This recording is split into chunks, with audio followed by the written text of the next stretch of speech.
Let's be real. Lawsuits are no fun, but with Paulson & Nace, at least they are a little easier. With two DC-born partners, Paulson & Nace will fight for you the way only a Washingtonian could. Paulson & Nace handles medical malpractice, wrongful death, and other complex injury cases involving negligence.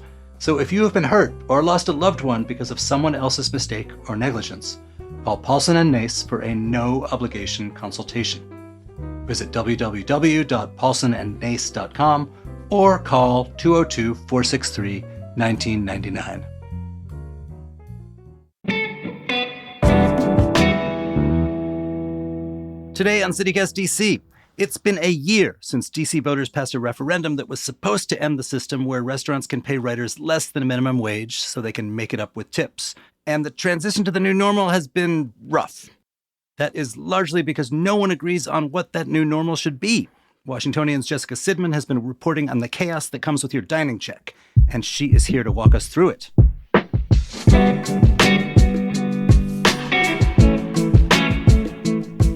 Today is Thursday, May 9th. I'm Michael Schaefer, and here's what DC is talking about.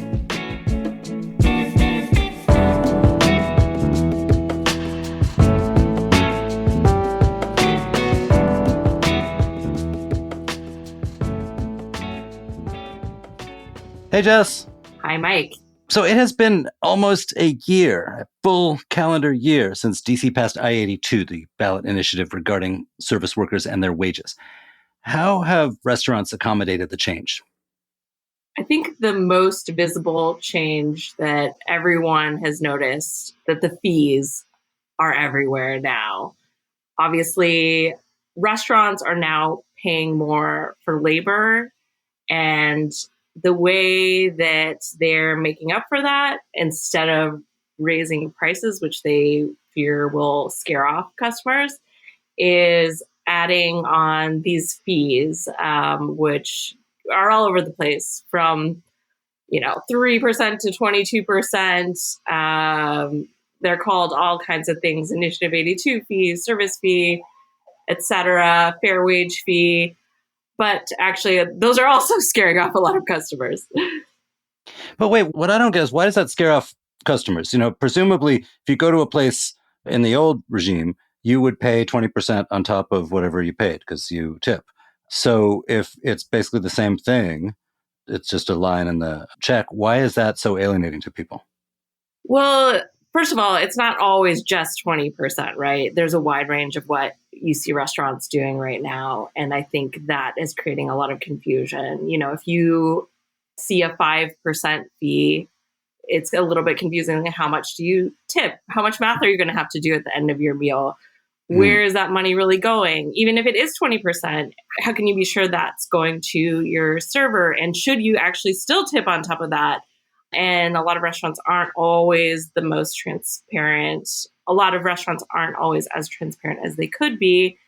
So there's just a lot of confusion about what the right thing to do is with your check, even if there is that automatic 20% fee. I think there are people who do like to have that sense of control over the tip. If they get bad service, not tip 20%, or, they just don't want to be told like this is how much you have to give. And I think people just hate fees in general, no matter what it is.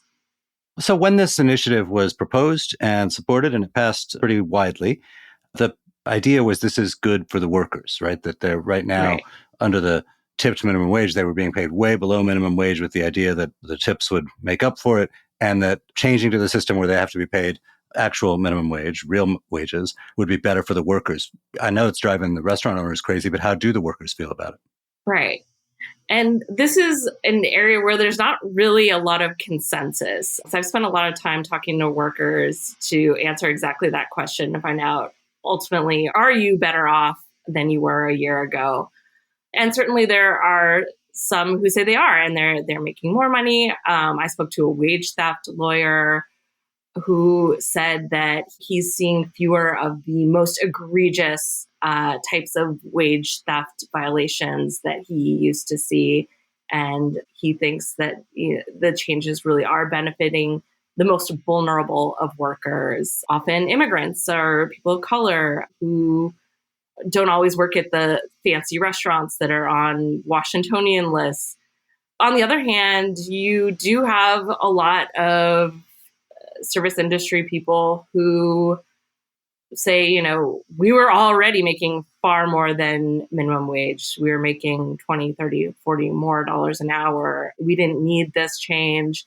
And with all the confusion about the fees and everything else, people aren't tipping as much and we're actually making less. This is actually worse for us. And actually, a thing that surprised me in asking this question was actually how many servers were just confused about how much they made in general at some of these places that have fees that are, divvied up in various ways, sometimes going to the back of house, some partially going to a base wage, partially on top of that. And I talked to a number of people who said, I actually am not sure how much I'm making, month to month. So you say you talk to people who are all over the place, right? So there's some acknowledge they made more, some now think they have made less. Is there a general pattern to is it that the waiters in the fancier restaurants feel like they're getting less and the waiters in less fancy restaurants feel like they're getting more? Is there a pattern to who feels like they're benefiting and who does not?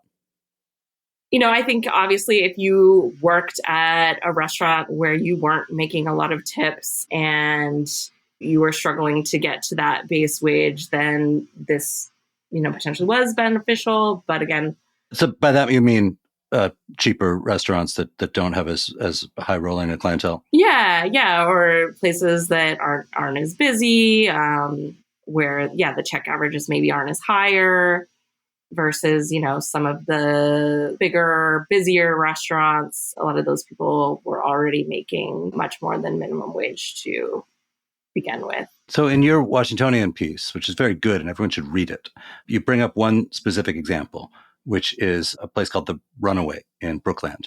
What happened there?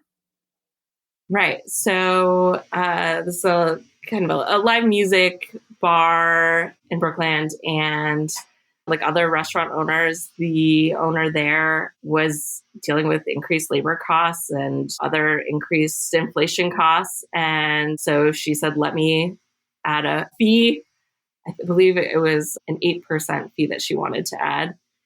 And she posted something on her Instagram.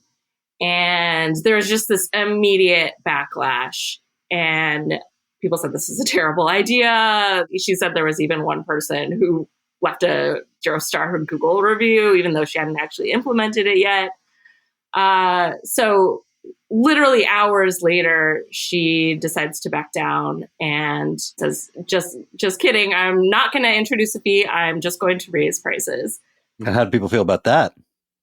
I think people felt triumphant because they had gotten rid of the fees or it struck down the fees. Even if out of pocket's going to be the same for them, they preferred the higher price on the burger than the fee. Right, because a lot of people, they want it to cost what it's supposed to cost, or at least that's what they say they want. So their burger is $14. 8% of that, I'm no mathematician, but it's like a little over $1. I guess that's an easier thing to stomach on a menu than like a weird, indecipherable service fee at the bottom. It's just more obvious. It's more clear. You're not having to do that confusing math, figure out what do you tip on 8%. It's confusing, especially if the restaurant doesn't lay out what the expectations are. So I guess this all, to me, raises this like big, cosmic question, which is sort of, as you said, the status quo ante was built on this tip system that often shortchanged the lowliest and least fancy of the workers and permitted them to be exploited. Now that system has supposedly been done away with, and people are pretty mad, kind of understandably, about the changes that have been implemented in order to keep the industry solvent while not working under that old system. Is it even possible for restaurants to pay people living wages, benefits, et cetera, and still keep prices low enough to draw enough business?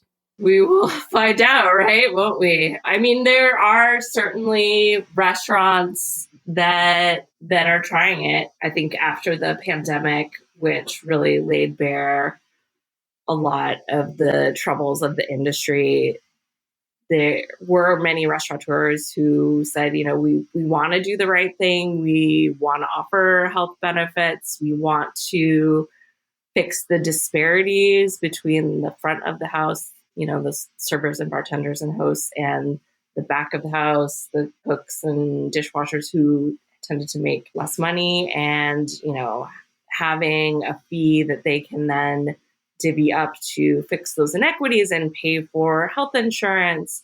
Like, that's the other side of the coin. Is there are some people who are attempting this model kind of altruistically, and I think we'll see how it all works out, right? Because things definitely are more expensive if you want to pay people certain wages. I guess what I'm asking is, like, if the business model writ large needs to change, because maybe it was that exploitation and those inequities that permitted sort of bougie Washingtonians to feel like they could go out to eat 4 times a week instead of 3 or something like that. Right. I think almost certainly we were not really paying for the true cost of food on several levels. We weren't paying for the cost of fair wages always. We weren't paying the cost for quality local ingredients. We weren't paying for sustainable margins in this industry to help businesses survive. So yeah, things are going to be more expensive, and you could argue that maybe that's the way it should be. That is the true cost.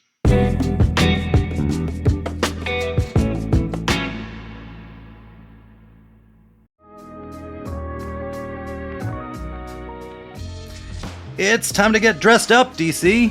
So Others Might Eat is having its Young Professionals Network Spring Soiree. That's to help raise funds for homelessness in DC. The gala is on the evening of May 17th at the National Museum of Women in the Arts. There will be live music from DJ Heat from the Washington Wizards, photo booths, food, and even a special appearance by a former actor from Pretty Little Liars. Wow! There will also be a canned food drive, so be sure to bring a few cans to support Sum's Food Pantry. Grab tickets before they're gone at some.org/spring soiree. That's some.org/spring soiree. See you there.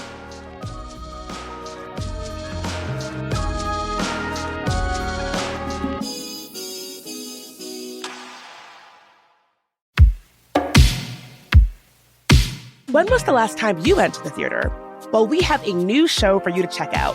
The Gala Theater in Columbia Heights is showing the political musical comedy Museum in the Closet, Evita's Return, which follows Argentine icon Eva Perón to the afterlife as her preserved corpse ignites political scandals, clandestine affairs, and mysterious murders. The show is full of samba, reggae, and tango that will have you tapping your feet nonstop. The show is in Spanish with English surtitles and will run from May 9th through June 9th. Get your tickets now at galatheater.org or call 202-234-7174.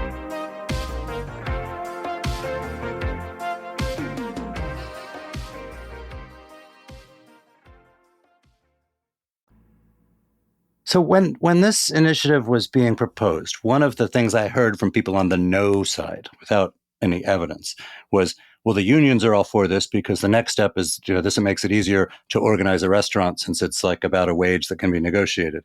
Has there been any action towards organizing that industry over the last year that wouldn't have happened without this? We haven't really seen too many examples yet. There have been a handful of cases where we've seen employees try to unionize, but it wasn't necessarily tied to any changes that had to do with Initiative 82. I think that's to be seen, right? Because we are also not at the full implementation of Initiative 82. We're only about halfway there. The tipped wage right now is $8, going up to $10 this summer. And it's still a couple more years before it reaches the full minimum wage. So you paint a picture of a sort of status quo right now where nobody's really happy. People are confused, owners feel harried and worried about balancing their budgets, diners feel confused, servers aren't sure whether this is actually good for them or not. The DC Council has a pretty ignominious history with this measure already. Is there any sense that the initiative could be reopened or rolled back?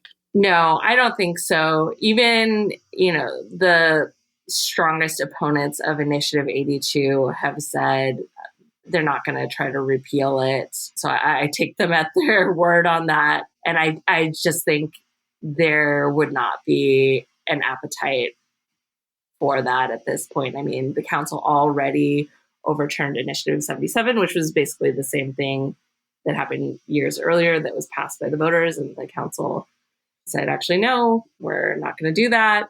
And I just think that given how overwhelmingly it did pass, Initiative 82 did pass, that this is just the new reality now. And I think even the opponents accept that.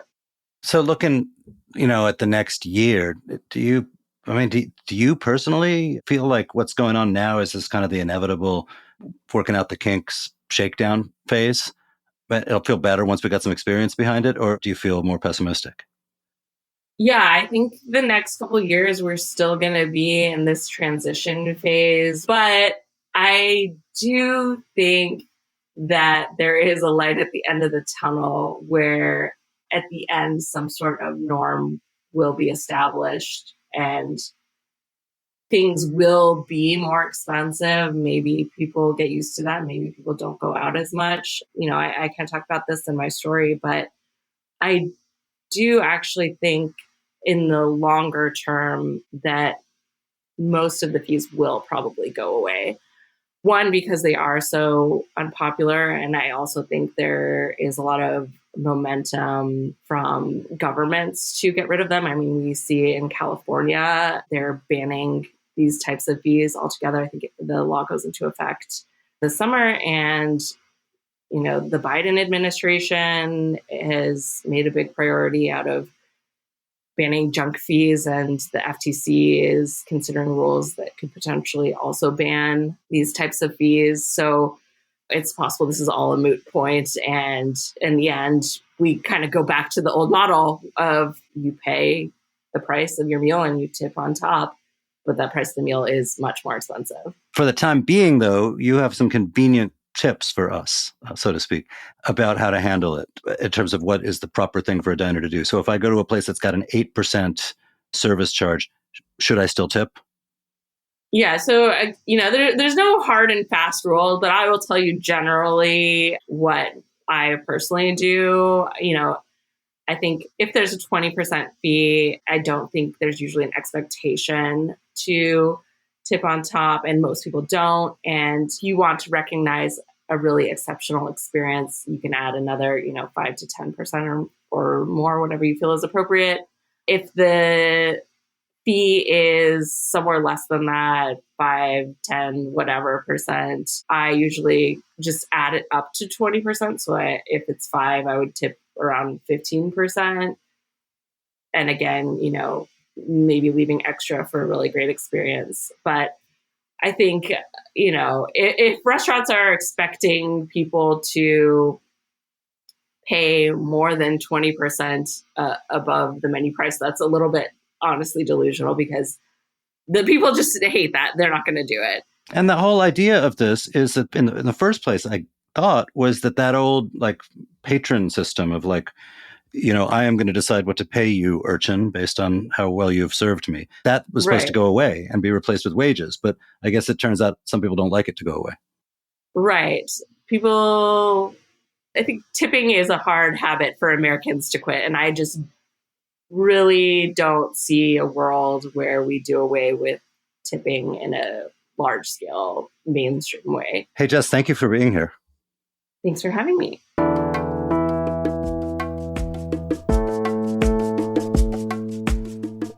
And that is all for today here on CityCast DC. If you enjoyed the show, why not tell a friend, rate the show, leave us a review, and subscribe to our morning newsletter. We'll be back tomorrow morning with more news from around the city. Bye.